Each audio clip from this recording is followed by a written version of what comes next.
আসসালামু আলাইকুম, স্বাগতম আপনাকে ডেভসড্রাইভে। আজকে আমরা জানবো ইলাস্ট্রেটরের ম্যাজিক ওয়ান টুল সম্পর্কে। ম্যাজিক ওয়ান টুলের শর্টকাট কি হলো ওয়াই।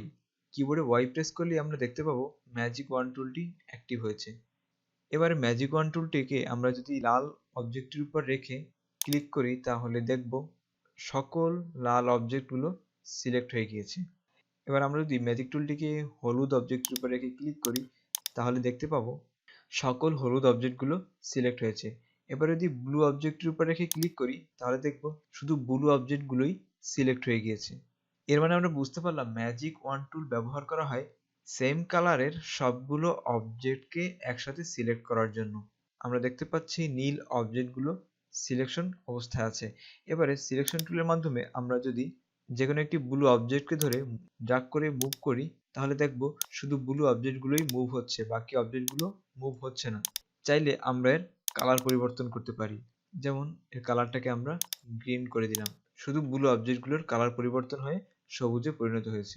এবারে কার্সরটিকে ম্যাজিক ওয়ান টুলের উপর রেখে যদি আমরা মাউসের লেফট বাটনে ডাবল ক্লিক করি তাহলে দেখতে পাবো একটি উইন্ডো ওপেন হয়েছে। এখানে কতগুলো অপশন রয়েছে: fill colour, stroke wide, opacity, blend mode ইত্যাদি। আমরা দেখতে পাচ্ছি এখানে ফিল কালার অপশনটি অ্যাক্টিভ রয়েছে। ফিল কালার অপশনটি অ্যাক্টিভ থাকার মানে হচ্ছে আমরা যখন ম্যাজিক টুলের মাধ্যমে কোনো অবজেক্টকে সিলেক্ট করব সেই অবজেক্টের ফিল কালারটুকুই শুধু অ্যাক্টিভ হবে। নিচে রয়েছে স্ট্রোক কালার। আমরা যদি স্ট্রোক কালারটিকে অ্যাক্টিভ করে দিই তাহলে অবজেক্টের শুধু স্ট্রোকগুলোই সিলেক্ট হবে। আর একটু ক্লিয়ারভাবে বলতে গেলে, যেহেতু ফিল এবং স্ট্রোক নিয়ে কথা বলছি তাই আমরা একটু ফিল এবং স্ট্রোক সম্পর্কে জেনে আসি। স্ট্রোক হলো বাইরের অংশ, ফিল হলো ভেতরের এই অংশটা। অর্থাৎ এই লাল যে অবজেক্টটি দেখতে পাচ্ছি এই অবজেক্টের বাইরের আউটলাইন বা বর্ডার যাই বলি না কেন এটাই হচ্ছে স্ট্রোক এবং ভেতরের অংশটা হলো ফিল। আশা করি ফিল এবং অবজেক্ট সম্পর্কে আপনারা ধারণা পেয়েছেন। এবার যদি আমরা এখানে স্ট্রোক কালার অপশনটিকে অ্যাক্টিভ করে দিই এবং সিলেকশন টুলের মাধ্যমে কোনো অবজেক্টের উপর একটি ক্লিক করলে আমরা দেখতে পাবো প্রত্যেকটি অবজেক্টের স্ট্রোকগুলো সিলেক্ট হয়ে গিয়েছে। এর কারণ হলো প্রত্যেকটি অবজেক্টের স্ট্রোক কালারগুলো সেম।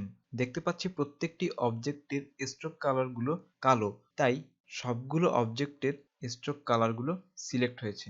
আমরা চাইলে এই স্ট্রোক কালার পরিবর্তন করতে পারি। স্ট্রোক কালারটাকে যদি আমরা কমলা কালার করে দিই তাহলে দেখব সব স্ট্রোক কালারগুলো কমলা রং ধারণ করেছে। আমি দেখতে পাচ্ছি সকল স্ট্রোক কালারগুলোর পরিবর্তন হয়েছে। এভাবে আমরা চাইলে ম্যাজিক ওয়ান টুলের মাধ্যমে খুব সহজেই অনেকগুলো অবজেক্টের ফিল কালার এবং স্ট্রোক কালার খুব সহজেই পরিবর্তন করতে পারবো এবং একই কালারের অনেকগুলো অবজেক্টকে একসাথে সিলেক্ট করতে পারবো। আশা করি ম্যাজিক টুল সম্পর্কে আপনি ধারণা পেয়েছেন। ধন্যবাদ সকলকে।